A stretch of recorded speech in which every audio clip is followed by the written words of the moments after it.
5th generation وار کیا ہے؟ یہ جنگ تب شروع کی جاتی ہے جب مخالف ملک کو توڑنا ممکن نہ ہو یا توڑنے کی کوششوں کو ناکام بنا دیا گیا۔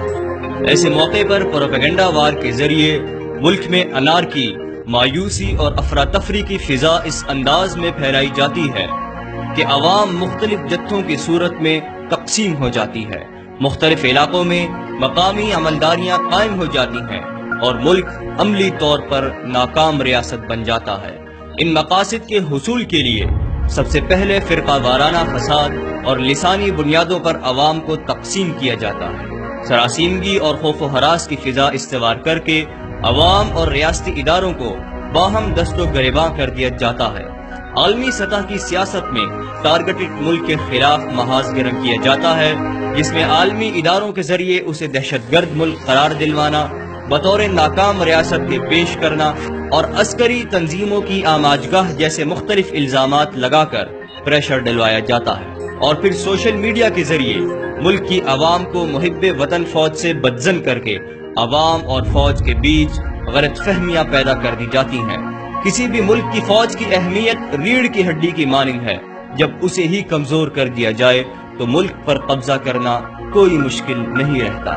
یاد رکھیے، اس جنگ میں بنیادی طور پر 3 طبقات بطور دشمن سامنے ہیں: لبرلز جو ایمان کے دشمن ہیں، خارجی جو جان کے دشمن ہیں، اور کرپٹ سیاستدان جو ملکی خزانوں اور عوامی مال کے دشمن ہیں۔ ان تینوں کا آپس میں غیر اعلانیہ اتفاق ہے، وہ ہے پاکستان اور افواج پاکستان کے خلاف محاذ جنگ۔ دشمن جب یہ تمام مقاصد حاصل کرنے میں کامیابی حاصل کر لیتا ہے تو اس کے بعد وہ براہ راست اس ملک پر پوری شدت سے حملہ آور ہو جاتا ہے۔ چونکہ فوج اور عوام ایک دوسرے سے کٹے ہوئے ہوتے ہیں، لہذا فوج کو عوام سے طاقت نہیں ملتی اور عوام بے آپسی خلفشار، شکوک و شبہات اور نفرتوں کی وجہ سے کسی بھی قسم کی مزاحمت کرنے سے معذور ہو جاتی ہے، چنانچہ وہ ملک دشمن کے لیے ترنے والا ثابت ہوتا ہے۔ سوشل میڈیا بھی 5th جنریشن وار کا ایک انتہائی مہلک اور اہم ہتھیار ہے۔ اس کی خاموشی ٹینکوں اور جٹ طیاروں کی گھن گرج سے زیادہ تباہ کن ہے، اور یہ جنگ پاکستان کے خلاف اعلان کی جا چکی ہے۔